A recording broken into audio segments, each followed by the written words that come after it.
So something that God's been doing in my heart recently is using nature to teach me lessons of my faith. And it's been awesome. Like, I feel like I see God very differently, and my faith is more complete than it's been in a while. And I was reading through Matthew, and God again did this. He used nature to teach me a lesson I don't think I've really understood before. So let's read in Matthew chapter 4, verse 1. Then Jesus was led up by the Spirit into the wilderness to be tempted by the devil. And I read the word wilderness, and then I had to read it again and again and again, and all these questions started to come into my mind. God, why did you create the wilderness? God, why did you lead Jesus there? And God, why do you often lead us there? And I was asking these questions, and then all these memories started to flood into my mind. Memories of my interactions with the wilderness.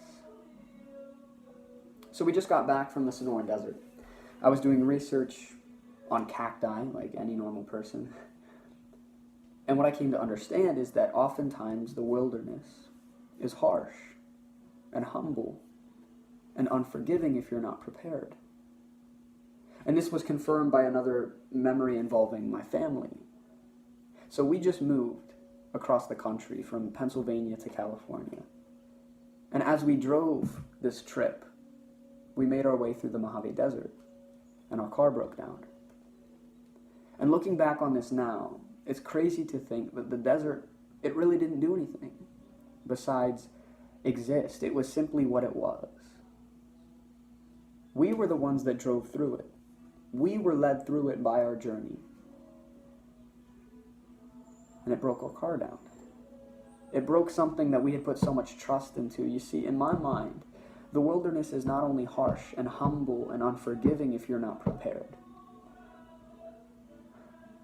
but it can also disrupt your sense of comfort and your sense of control. And now I'm going to use the word wilderness not only to represent a location like my memories, but also a relationship, a season, a state of being, a mentality. The wilderness is uncomfortable. It's unfamiliar. It often leads us to ask the question, why? It leaves us desperate, uncertain. And so I was asking God, why? Why do you create the wilderness? Why do you lead us there? You see, there's got to be a good reason. There has to be something special about the wilderness. Something that is so spiritually necessary. And then I got this comparison that I now truly believe. God created both our Walmart and our wilderness. Both our Walmart and our wilderness. The Walmart is a place of comfort and security. It's softened ground in which seeds of our faith can be planted. And looking back on my life, that confirms this description. My Walmart is my family who loves me. The church I was raised in that kept me accountable for practicing my faith.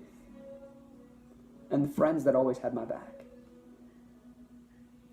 My Walmart is where my faith was planted. But the wilderness is where my faith was watered. See, my family moved, and my idea of home changed. And so I had to rest on God, that God would be my new home. And then I went to college, and my friend groups changed. And I oftentimes felt lonely and often doubted what I was doing and where I was going and where God was leading me, and that was unfamiliar. And I had to rest on God, that God would provide. See, the Walmart gave me ideas of the head. See, I understood what trust and discipline, sacrifice and love was.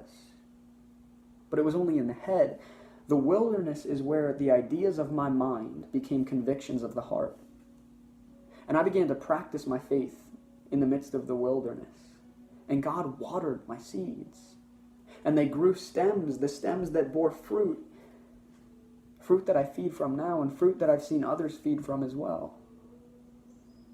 But I wouldn't be bearing fruit today if I hadn't walked through the wilderness yesterday. I want to read a little bit further in the passage. Then Jesus was led up by the Spirit into the wilderness to be tempted by the devil. After he had fasted 40 days and 40 nights, he was hungry. Then the tempter approached him. Looking through my memories and then reading the scripture, it's clear that the wilderness often leaves us weak. Like Jesus was uncomfortable and he was struggling with something that was unfamiliar. He was in the desert, the wilderness, a place that's unfamiliar, a place in which you can get easily lost and is very harsh. And he was also really hungry, uncomfortable. And so the combination of this left him weak. And I feel like when you're in the wilderness and you're desperate and you don't know where to go and you're uncertain, you're often weakened. And the enemy knows this. And they know the two options that the wilderness provides, either watering of the faith or wasting away of it. Obviously, they don't want God to water the seeds of your faith. They'd rather see them waste away, and so they get working. The enemy is waiting in your wilderness. I truly believe that. And so I simply want to encourage you to prepare. Because I believe that the wilderness is necessary for your faith journey.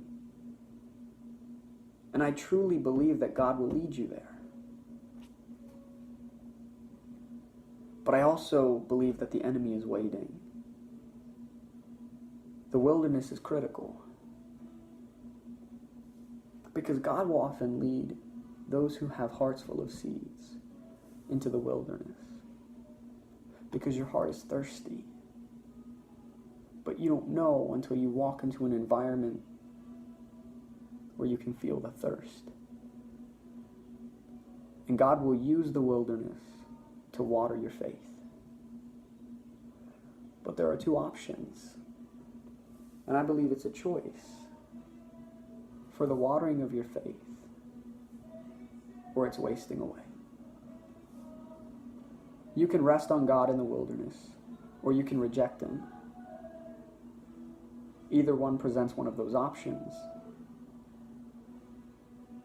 I urge you to rest on God. I urge you to water your faith, to let your wilderness water it, or it'll waste away, and your faith might not be the same when you walk out. Now, I want to talk about wilderness real quick, because this just came to my mind. Like, I'm not talking about tragedy. I don't believe that God orchestrates tragedy. I don't believe that God leads us into tragedy. I think there's a difference between tragedy and wilderness. One's unmanageable, the other's just uncomfortable. When your mom is diagnosed with cancer, or your dad is killed in a car accident, or your son dies of a drug overdose, or your parents get divorced, that's tragedy. And that breaks my heart just thinking about it. The Father up above who loves you so much more than I can, His heart would be much more broken than mine, I believe. I don't think God leads us into tragedy. Although I do think He brings out the good. But I do think that God might, in some situations, lead you into the wilderness. Because your heart is full of seeds. And it's thirsty. Like if someone enters your life and they're just annoying, and they're testing your patience, that could be the wilderness.